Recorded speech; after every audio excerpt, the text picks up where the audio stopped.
ይሄ ጥያቄ ለዶክተር አብይ ነው። የፕሪቶሪያው ስምምነት መጣስ ፌዴራል መንግስቱን አያሳስበውም ወይ? ግንባራቸውን ለህወሓት ጥይት እንዲሰጡ የቀሰቀስናቸውና ያበረታታናቸው ለውጥ እንፈልጋለን ያሉ ወጣቶች ዛሬ ለሚደርስባቸው ግፍና መከራ፣ እስርና ግርፋት ማን ነው ዋስትና የሚሰጣቸው? ማን ነው ለዚህ ተጠያቂ የሚሆነው? ኦሮሚያ ክልል ላይ፣ ሶማሌ ላይ፣ አማራ ክልል ላይ፣ ደቡብ ላይ የትኛውም ክልል ላይ የሚተገበር ህግ ትግራይ ላይ የማይተገበረው ለምንድን ነው የኔ ጥያቄ የሚል ነገር ሲናገሩት ምን ማድረግ ነበረበት ጌታቸው? የፌዴራል መንግስቱ ምን ያገዘው ነገር አለ? እስከ አፍንጫው የታጠቀው የፌዴራል ምንድነው ኃይል፣ የደህንነቱ፣ የፌዴራል ፖሊሱ፣ የመከላከያ ሰራዊቱ ምንድነው ታዲያ ለኢትዮጵያ የሚጠቅመው? ሲቀጥል የፌዴራል መንግስቱ ቀይ መስመር የቱ ጋር ነው ያለው? ፌዴራል መንግስት ቀይ መስመሬ ነው ይሄ ከዚህ ሊታለፍ አይችልም የሚለው ምን ሲሆን ነው?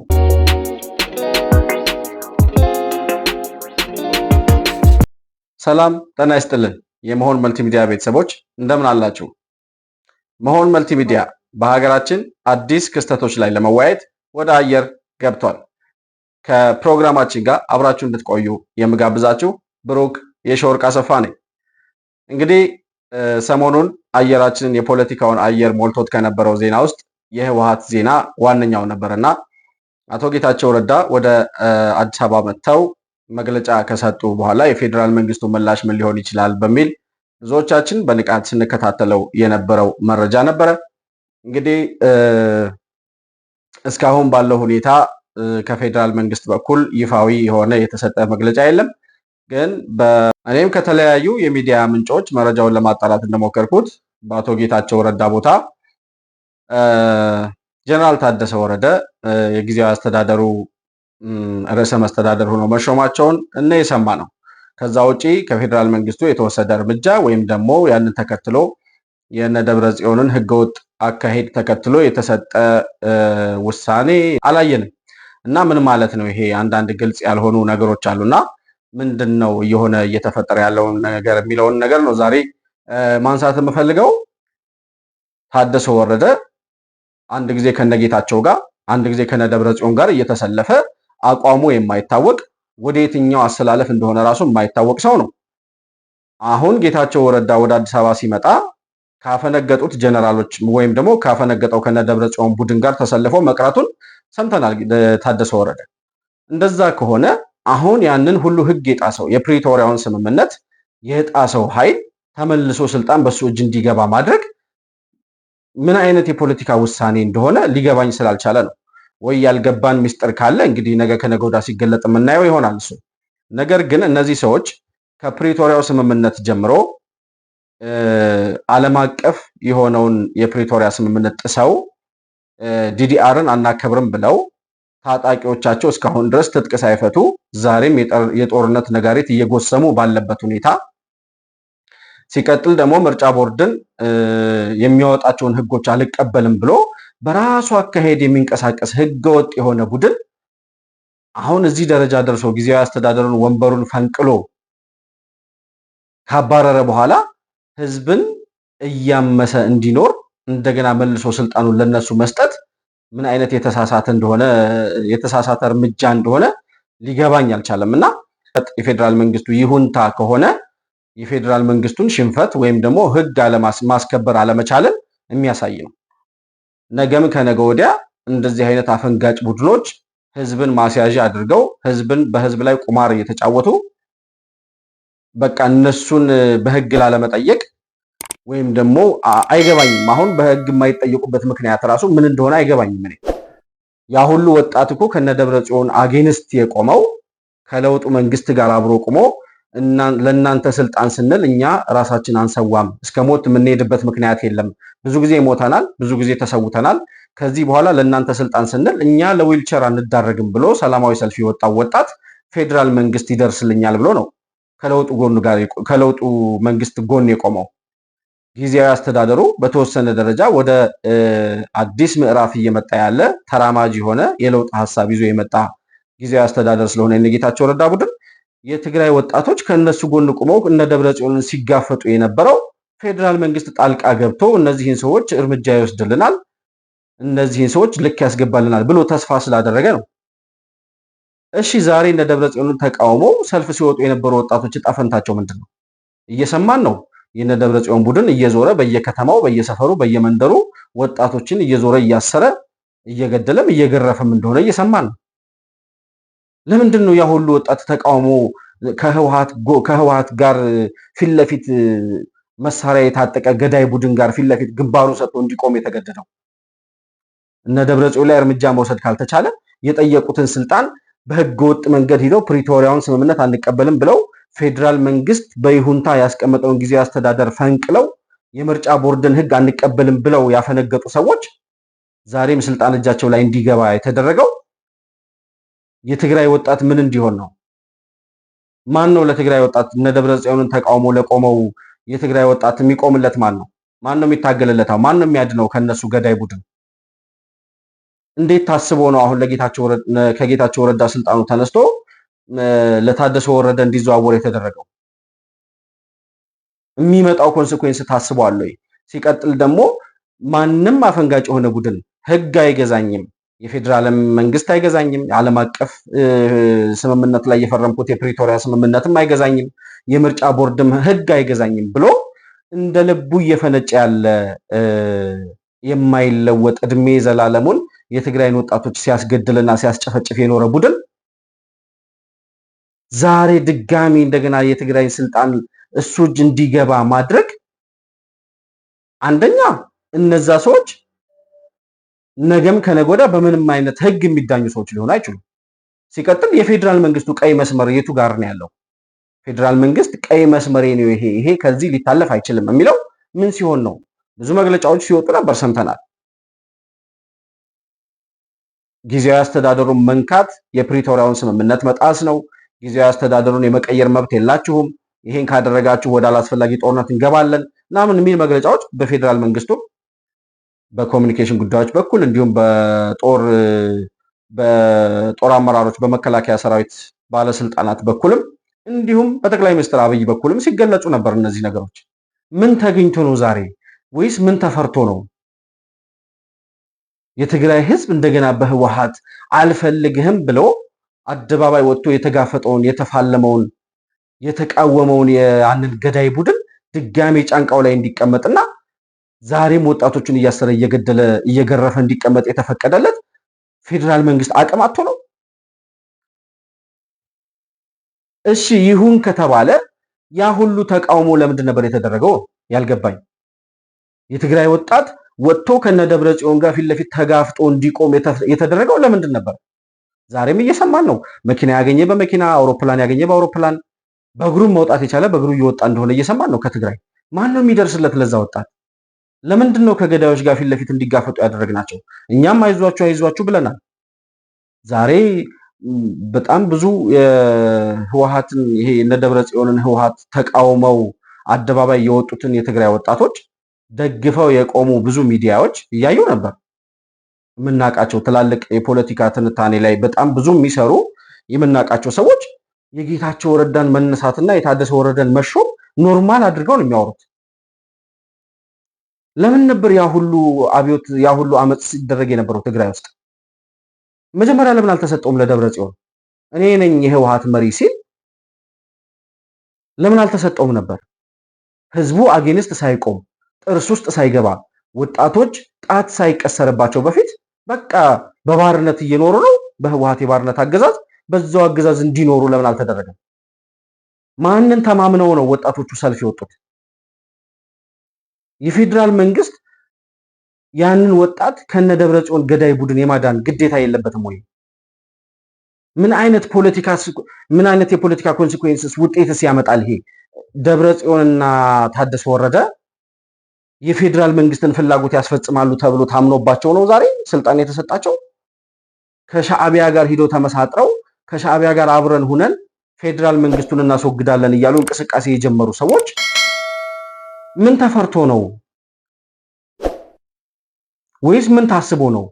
አሁን የፌዴራል መንግስት አቅም ስለሌለው ነው መከላከያውን እስከሚያደራጅ ምናምን እንዳይባል እስከ አፍንጫው የታጠቀ የሰለጠነ በጣም በብቃት በሰው ኃይልም በትጥቅም የተደራጀ መከላከያ ሰራዊት ነው ያለው። ከመከላከያ ሰራዊትም ደግሞ እዛም ሳይደርስ ህዝቡ ራሱ አልፈልግህም ያለው ቡድን ይሄ ቡድን 10 የማይሞሉ ሰዎችን በቁጥጥር ስር አውሎ የትግራይን ህዝብ ነፃነት ማቅረብ ነው የሚሻለው ወይስ እነዚህን ሰዎች ድጋሚ የትግራይ ህዝብ ላይ እየፈነጩ የኢትዮጵያን ሰላም እየነሱ እንዲኖሩ መፍቀድ ነው የሚሻለው? እያየን ነበር። ከትላንት ወዲያ ጌታቸው ረዳ ወደ አዲስ አበባ ከመጣ በኋላ ትግራይ ላይ ምን ሲሰሩ እንደነበር እያየን ነው። መጽሐፍ እናስመርቃለን በሚል ሰበብ የዛሬ 4 እና 5 ዓመት ጦርነት የሰሜኑን ጦርነት ሊያስነሱ ሲሉ ታጣቂዎቻቸውን እያሰለፉ ስቴዲየም ያስገቡ እንደነበረው ዛሬም መጽሐፍ በማስመረቅ ስም ታጣቂዎችን ማርሻል አርት እና ቴኳንዶ ሲያሰሩ አይተናቸዋል። ህግ ማስከበር የሚችል መንግስት አለ፣ ለኢትዮጵያና ለኢትዮጵያውያን የቆመ መንግስት አለ ብለን በምንናገርበት ጊዜ በዚህ ሰዓት ላይ እንደዚህ አይነት በህግ የማይገዙ ማንንም የማይሰሙ ከራሳቸው ስልጣን በላይ ምንም የማይታያቸው ሰዎች በህዝብ ላይ እየቀለዱ እንዲኖሩ የተፈቀደበት ምክንያት ዛሬ ምንድን ነው? ዛሬም እነዚህ ሰዎች ታጣቂዎቻቸውን ስቴዲየም አስገብተው አሰልፈው የጦርነት ነጋሪት ነው የሚጎስሙት። መጽሐፍ ለማስመረቅ ልዩ ኃይልና ሚኒሻ ማሰለፍ የሚያስፈልግበት ምን ምክንያት የለም። አቅም አለን፣ ዛሬ መዋጋት እንችላለን ነው እያሉ ያሉት፣ እያሳዩን ያሉት እሱን ነው። ስለዚህ እኔ ዶክተር አብይ ነገሮችን አስተውሎ የሚራመድባቸውን መንገዶች በጣም አደንቃለሁ። ስለ ኢትዮጵያዊነቱ ጥያቄ የለኝም። ግን እንደዚህ አይነት አፈንጋጭ ቡድኖችን ልክ ማስገባት ያልተቻለው ለምንድን ነው? ዛሬስ ትዕግስቱ ለምንድን ነው? ለምንድን ነበር ያ ሁሉ ህግ? ለምንድን ነው ብርቱካን ሚደቅሳን የምታክል የህግ ባለሙያ በአቋሟ የጸናች ኖ ብላ ምርጫ ቦርድን የለቀቀችው? ለምንድነው? በህወሓት ምክንያት ነው። ከዛም በኋላ ከብርቱካን በኋላ የተሾሙት ባለስልጣናትም ከህወሓት ጋር ህጋዊነቱን እስከ ማንሳት ድረስ ደብዳቤ እየጻፉ አፈንጋጭነቱን ህግ ማያከብር መሆኑን እየተናገሩ ያ ሁሉ ነገር ሲደረግ ጥያቄው እኮ ይሄ ነበር። ዛሬ የሆነላቸው ነገር ነው ጥያቄ። እኛ ጊዜያዊ አስተዳደሩን እንምራ ነው ጥያቄያቸው። ያኔ ኖ ከተባለ ዛሬ ህዝብ አልፈልጋችሁም ብሎ ከጎናቸው ከተነጠለ በኋላ ከህዝብ ከተነጠሉ በኋላ ወጣቱን ፊት ለፊት እነሱ ጋር እንዲጋፈጥ ካደረግነው በኋላ ምን አዲስ ነገር መጥቶ ስልጣኑ ለነሱ ተላለፈ ነው? እና ጠቅላይ ሚኒስትር ዶክተር አብይ አህመድ ይሄንን የወሰዱት እርምጃ ምናልባት እኔ የማይገባኝ እርስዎ የሚገባውት የሚጠቅም ነገር ካለው ያሰቡት ነገር ካለ በዚህ አካሄድ ነገ ከነገ ወዲያ የምናየው ነገር ነው። ግን ጌታቸው ረዳ ስልጣኑን ለቆ ከመጣበት ጊዜ ጀምሮ የትግራይ ወጣት አደጋ ላይ ነው ያለው። ያኔም ጌታቸው እያዳነው አልነበረም። ያኔም ሞትን ተጋፍጦ ነው እነ ደብረጽዮን ጋር ፊት ለፊት የቆመው። የፌዴራል መንግስት ይደርስልኛል፣ መከላከያ ይደርስልኛል፣ እነዚህ ሰዎች ላይ እርምጃ ይወስድልኛል ብሎ አስቦ ነው እና ከዛን ጊዜ ጀምሮ ህልውናው አደጋ ላይ ነው ያለው የትግራይ ወጣት። እነ ደብረጽዮንን የተቃወመው የትግራይ ህዝብ በሙሉ በየአካባቢው እየታደነ እየተፈለገ እየታሰረ እየተገረፈ እንደሆነ እያየን ነው። ማን ነው ኃላፊነት የሚወስደው ለዚህ? ለምን ቀሰቀስ ናቸው? ለምን አይዟችኋል ናቸው? ያንኒውኑ ስልጣናቸውን እንደጠየቁ ለነ ደብረጽዮን ሰጥቶ ነገሩን ማስቆም አይቻልም ነበር ወይ? የፕሪቶሪያው ስምምነት መጣሰስ ፌዴራል መንግስቱን አያሳስበው? ዓለም አቀፍ ስምምነትን ጥሶ እንደፈለገ ህገወጥ ሆኖ የሚንቀሳቀስ ቡድን ድጋሚ ትግራይን እንዲያስተዳድር ሲፈቀድለት ዓለም አቀፉ መንግስታት ለፌዴራል መንግስቱ ያላቸው አመለካከት ምንድን ነው የሚሆነው? ይሄንን አስበውበታል ወይ? እውነት ጀነራል ታደሰን አምነውበት የትግራይ ክልል እንዲያስተዳድር ሙሉ ፍቃድ ሰጥተውት ከሆነ ነው እየጠየቁት ያለው። ይሄ ጥያቄ ለዶክተር አብይ ነው። የፕሪቶሪያው ስምምነት መጣስ ፌዴራል መንግስቱን አያሳስበውም ወይ? የትግራይ ወጣት የሚደርስበት መከራና ግፍ የትግራይ ህዝብ ዛሬም እንደገና ልጆቹን ህወሓትን ተቃውሜ በቃ ከዚህ በኋላ 50 ዓመት ጫንቃችን ላይ ተቀምጣችሁ ስትበዘብዙ ኖራችሁ ከዚህ በኋላ እናንተን የምንታገስበት ምንም አይነት ትዕግስት የለንም ብሎ አደባባይ ከወጣ በኋላ መልሶ ያንን ስልጣን ለገዳዮችና ለአሸባሪዎች መልሶ መስጠት የወጣቶቹ ህልውና ምን እንዲሆን ተፈልጎ ነው? ነገስ በየአካባቢው ህግ አላከብርም ብሎ ህዝብን እንደማስያዣ አስይዞ ነገ ፌዴራል መንግስትን አልሰማም፣ መከላከያንም አልሰማም፣ ዓለም አቀፉን መንግስታትም አልፈራም ብሎ እንደፈለገ ለሚፈነጭ ታጣቂ ነኝ ባይና አሸባሪ ምን አይነት መልእክት ነው የሚያስተላልፈው? ይሄ የፌዴራል መንግስቱን አቅም አያስተችም ወይ? ይሄ በምን አይነት መመዘኛ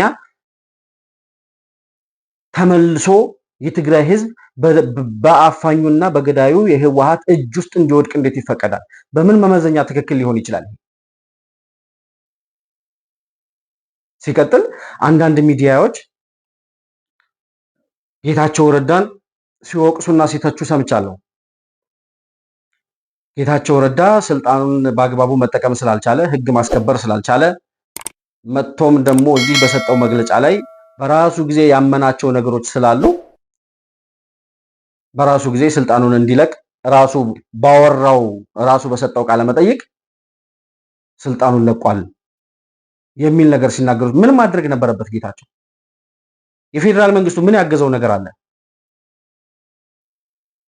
በምን እነ ደብረ ጽዮን የሚመሩትን ታጣቂ ቡድን ተጋፍጦ እንደውም እኔ ከዚህ በፊት ቪዲዮ ሰርቻለሁ። ጌታቸው ረዳን ሊገሉት ይችላሉ እነዚህ ሰዎች። ያለው ዋስትና የፌዴራል መንግስቱ ነው። የሰሜን እዝም በተኛበት ያረዱ ሰዎች ምንም ያልታጠቀውን ጌታቸው ረዳን ዛሬ ከለውጡ ጎን ቆሞ ወጣቶች ተስፋ ያደረጉበትን አስተዳደር እየመራ ያለውን ሰውዬ ሊገሉት ይችላሉ። ህይወቱን ቆማር አስይዞ ነው ሰውየው 2 ዓመት በዚህ ሁሉ ውርጅብኝ ውስጥ ሲታገል የቆየው። ታጣቂዎቹ በነደብረ ጽዮን እጅ ናቸው ያሉት። ጀነራሎቹ ከጌታቸው ጋር አይደለም ያሉት። አሁን እንደምናየው ምናልባት ጻድቃን ገብረትንሳኤን እስካሁን የሰማሁት ነገር የለም።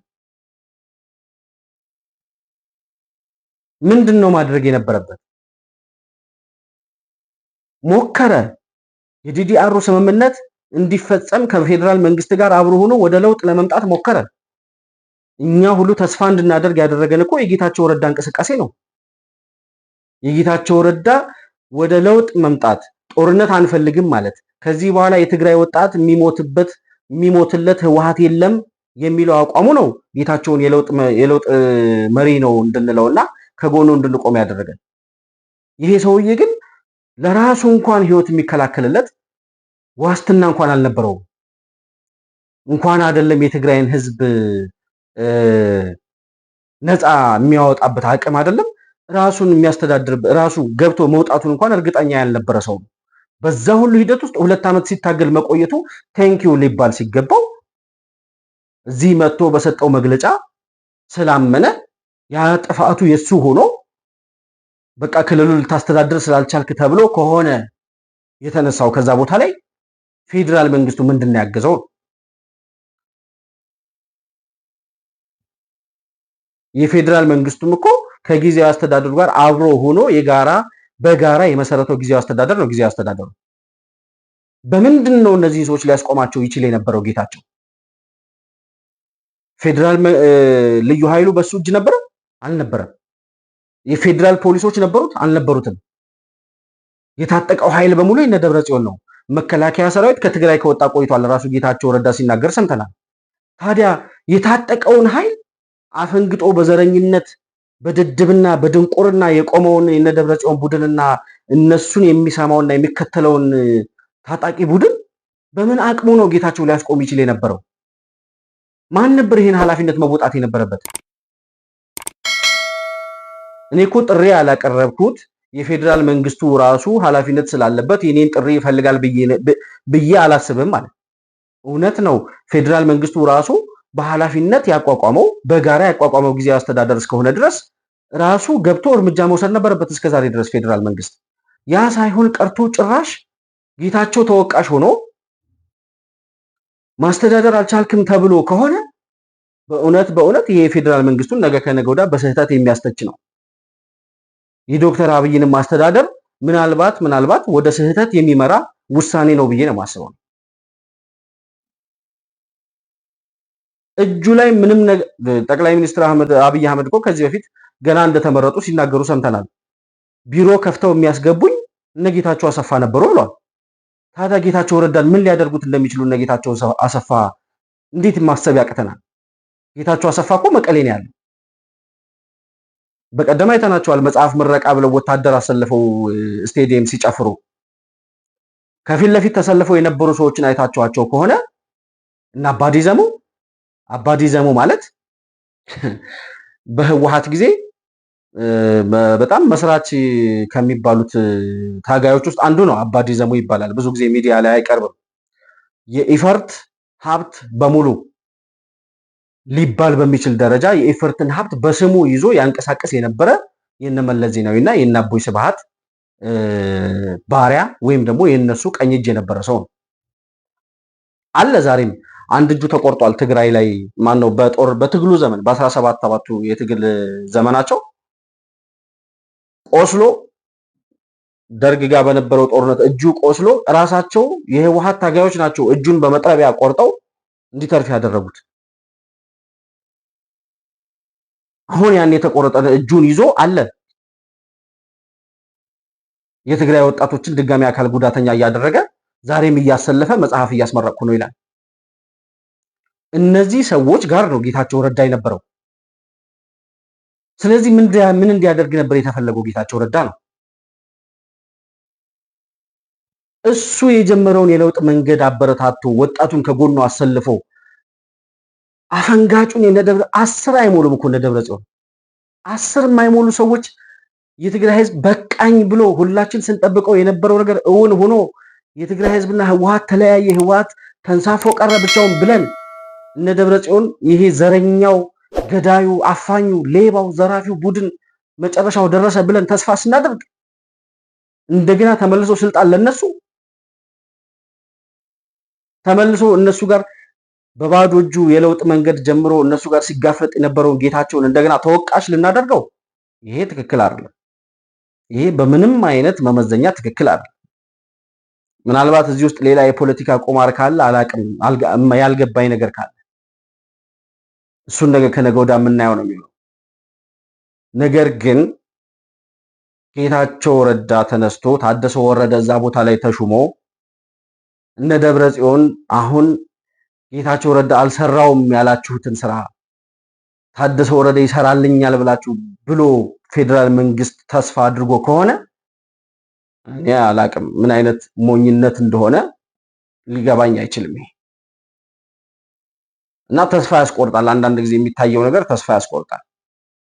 በቃ ህግ የሚከበርበት ሀገር የሚሆነው መቼ ነው? ሀገር ከዛሬ 2 ዓመት 3 ዓመት በፊት አፈንግጠው መጥተው ያን ሁሉ የሰሜን ዕዝ ሰራዊት ጨፍጭፈው ከዛ በኋላ ብዙ ዋጋ ሲያስከፍሉን እስከ ደብረ ሲና ድረስ ሲመጡ ከለውጡ መንግስት ጎን አብረን ቆመን ገና ነው የለውጥ እርምጃ የጀመረ መንግስት ነው፣ ቢያንስ እነሱ ጋር ሊዋጋ የሚችልበት አቅም ያለው መንግስት አቅም ያለው መከላከያ ሰራዊት መገንባት መቻል አለበት፣ ያ እስኪሆን ድረስ ጊዜ ያስፈልገዋል ብለን ታግሰናል። ዛሬ ህግ ማስከበር የማይቻለው ለምንድን ነው? ከኢሳያስ አፈወርቂ ጋር በይፋ እኮ ነው የሚናገሩት። ሂደን ተገናኝተናል፣ ከኢሳያስ አፈወርቂ ጋር አብረን ለመስራት ወስነናል ብለው የሚናገሩ ሰዎች ናቸው። ለነዚህ ሰዎች ነው ስልጣን የተሰጣቸው። የትግራይ ህዝብ እንደገና በነሱ ቁጥጥር ስር ልጆቻቸው በነሱ እስርና አፈና ስር እንዲሆኑ የተፈረደባቸው ለነዚህ ሰዎች ነው። ምንድነው ታዲያ ህግ የተደራጀው መከላከያ ሰራዊት በትጥቅና በሰው ኃይል እስከ አፍንጫው የታጠቀው የፌደራል ምንድነው ኃይል የደህንነቱ የፌደራል ፖሊሱ የመከላከያ ሰራዊቱ ምንድነው ታዲያ ለኢትዮጵያ የሚጠቅመው? እንደዚህ አይነት አፈንጋጭ ሰዎችን ለይቶ አውጥቶ አሁን እኮ እኔ ከህዝብ ጎን ናቸው ቢባል ኦኬ፣ ህዝብን ላለማጥቃት መንግስት ወደ ሰፊ ሆኖ ብለን ከዚህ በፊት ትግራይ ሳይገባ ዳር ላይ ቆሞ እንደነበረው መከላከያ ሰራዊት በህዝብ መሃል ስለነበሩ ህዝብም ይደግፋቸው ስለነበር ህዝብ መሃል ሆነው ህዝብ ያስጨፈጭፋሉ መከላከያ ቢገባ ብሎ ተፈርቶ እንዳይገባ ተደርጓል። መከላከያ ከ2-3 ዓመት በፊት በነበረው ጦርነት ላይ ማለት ነው። ዛሬ ህዝብ ተፍቷቸዋል። ከህዝብ ተነጥለው ያሉ ሰዎች ናቸው። ከህዝብ ተነጥለው ያሉትን ሰዎች ገብቶ 10 የማይሞሉ ሰዎችን በአንድ ጊዜ በአንድ ሰዓት በሁለት ሰዓት ኦፕሬሽን እኮ ሊጠናቀቅ የሚችል ነገር ነው። እኔ የመከላከያ እንትን አይደለሁም፣ ባለሙያ አይደለሁም፣ ግን ሲገባኝ ከዚህ የሚያልፍ አቅም ያላቸው ሰዎች አይደሉም። እነዚህን ሰዎች በቁጥጥር ስር ማድረግ ካልተቻለ ነገም ማንም እየተነሳ አፉን እየከፈተ ፌዴራል መንግስትንም አሁን ምርጫ እየመጣ ነው፣ የምርጫ ጊዜ እየደረሰ ነው። ምርጫ ቦርድ የሚለውን ነገር የማይሰማ ደንቆሮ ቡድን ትግራይን እንዲያስተዳድር ከተፈቀደለት ነገ ከነገ ወዲያ ሌላ ቦታ ምርጫ ቦርድ የሚለውን አልሰማም የሚል በህዝብ ስም የሚቀልድ ሌላ ጉልበተኛና አመፀኛ ላለመነሳቱ ዋስትናው ምንድን ነው? የፌዴራል መንግስት የሚሰጠው ምንድን ነው ማረጋገጫው? ነገ ኦሮሚያ ክልል፣ አማራ ክልል ምርጫ ቦርድ የሚለውን አልሰማም። የተወሰኑ ሰዎች በዙሪያ ያሉ እነሱ ይደግፉኛል፣ ይደብቁኛል። ፌዴራል መንግስት መጥቶ ምንም ሊያደርገኝ አይችልም። የታጠቁ ሰዎች 30 40 የሚሆኑ ሰዎች አሉ። ስለዚህ ፌዴራል መንግስትንም መከላከያንም አልሰማም የሚል የምርጫ ቦርድንም ህግ አላከብርም የሚል ፓርቲ ቢኖር ላለመኖሩ ምንድነው መንግስት የሚሰጠን ዋስትና? ምክንያቱም እነዚህ ሰዎች ላይ ህግ ሲያስከብር አላየንም። እንደፈለጉ እየፈነጩ እንደፈለጉ እየቀለዱ በትግራይ ህዝብ ደም ልጆች ደም እየነገዱ የትግራይን ሀብት እያወጡ ወርቅ አይቀር የፈለጉትን ማዕድን እያወጡ እንደፈለጉ የሚሸጡ ጀነራሎች 110 እና 120 ሚሊዮን ብር የሚሸጥ አፓርታማ እና ህንፃ ቦሌ ላይ የሰሩ ሰዎች ዱባይ አፓርታማና ሪል ስቴት የሚገዙ የቲዲኤፍ ጀነራሎች፣ ባህላዊ ጀነራሎች እነዚህ ሰዎች ናቸው በትግራይ ህዝብ ደም እየቀለዱ የኢትዮጵያን ህዝብ ሰላም እየነሱ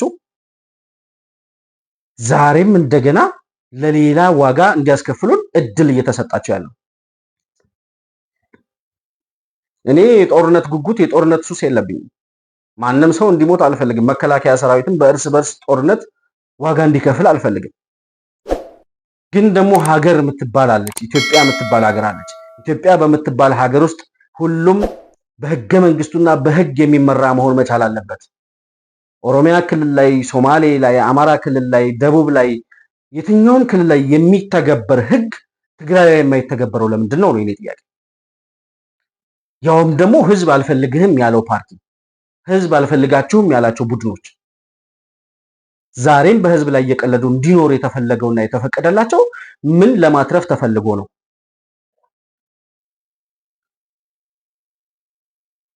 ይሄ ከሆነ የመንግስት እርምጃ ይሄ ከሆነ ያኔ ገና እንቅስቃሴው ሲጀመር ጌታቸውና ደብረጽዮን መለያየት ሲጀምሩ ህወሓትን መመራው እኔ ነኝ ሲል ደብረጽዮን ታጣቂዎቹ አንታዘዝም ሲሉ ዲዲአርን አናስፈጽምም ሲሉ ኦኬ እንደዚህ ከሆነ በቃ ምሩ ብሎ ያልተሰጣቸው ለምንድን ነው?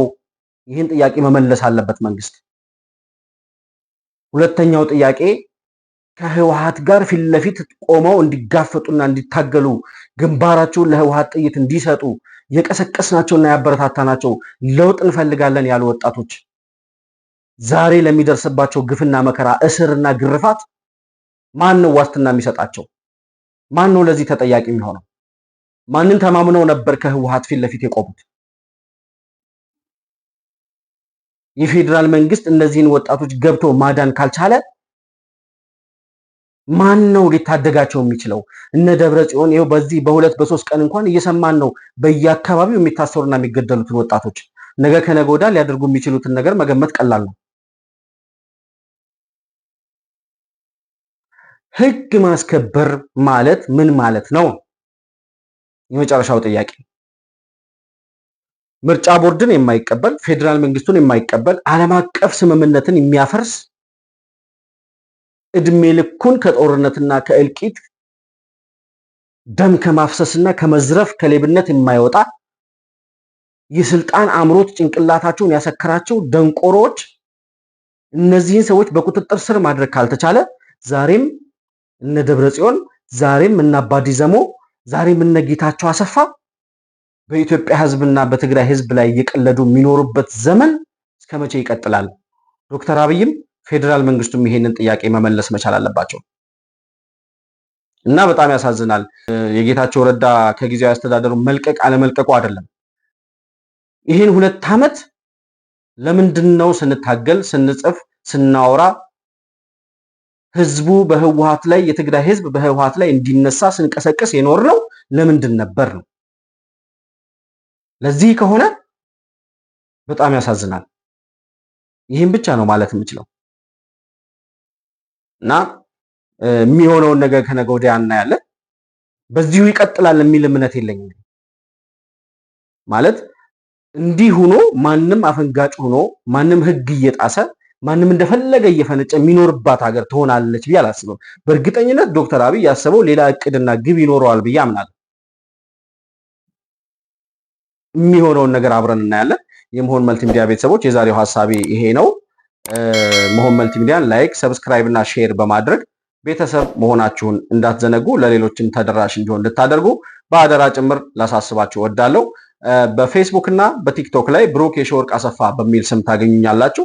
ፌስቡክ ላይ ብዙ ጊዜ ፌስቡክ የምጽፋቸውና ፖስት የማደርጋቸው ነገሮች ሻዶ ስለሚደረግ ለብዙ ሰዎች አይደርስም እና ብሩክ የሺወርቅ አሰፋ በሚል ስም እየገባችሁ አድ እና ፎሎው ልታደርጉኝ ትችላላችሁ። ለዛሬ የነበረኝ ሐሳብ የሆነው በሌላ ሐሳብ እስከምንገናኝ ድረስ በያላችሁበት ሰላም ለእናንተ ይሁን።